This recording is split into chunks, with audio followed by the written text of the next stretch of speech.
বন্ধুরা, আজকে আমি দারুণ একটি সামার ড্রিঙ্কের রেসিপি শেয়ার করব। সেটি হলো কাস্টার্ড মিল্কশেক। এর জন্য গ্যাসে প্যান বসিয়ে নিচ্ছি হাফ লিটার দুধ। দুধ ফুটে ওঠার জন্য কিছুক্ষণ ওয়েট করব।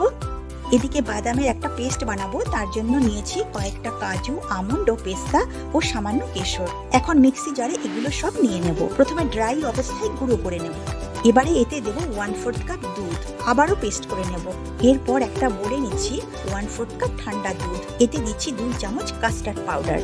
ভালোভাবে মিশিয়ে কাস্টার্ড মিক্সচার রেডি করে নেব। এদিকে দুধটাকেও একটু ফুটিয়ে নিয়েছি। এবারে দিচ্ছি হাফ কাপ চিনি, 1/4 চামচ এলাচ গুঁড়ো, একটু নেড়ে চেড়ে মিশিয়ে নেব। এখন বাদামের পেস্টটাও দিয়ে দেব, আর দেব রেডি করে রাখা কাস্টার্ড মিক্সচার। এবারে কিন্তু কন্টিনিউয়াসলি নাড়াচাড়া করতে হবে। যেহেতু কাস্টার্ড পাউডার দিয়েছি, তাই খুব দ্রুত দুধটা ঘন হয়ে যাবে। একটু ফুটিয়ে নিয়ে গ্যাস অফ করে দেব। গরম অবস্থায় দুধের কনসিস্টেন্সিটা এইরকম হতে হবে, খুব ঘন করা যাবে না, কারণ ঠান্ডা হলে আরও ঘন হয়ে যাবে। মিশ্রণটাকে অন্য একটা পাত্রে ট্রান্সফার করে নিচ্ছি। এবারে দুধের এই মিশ্রণটাকে ঠান্ডা করে নর্মাল ফ্রিজে 3-4 ঘন্টা রেখে দেবো। 3-4 ঘন্টা পর ফ্রিজ থেকে বার করে এনেছি। এবারে সার্ভিং গ্লাসে ঢেলে নেব। ওপরে কিছু ড্রাই ফ্রুটস দিয়ে দেবো, আর দেখতে ভালো লাগার জন্য দিচ্ছি সামান্য কেশর। ব্যাস, তৈরি হয়ে গেল কাস্টার্ড মিল্কশেক।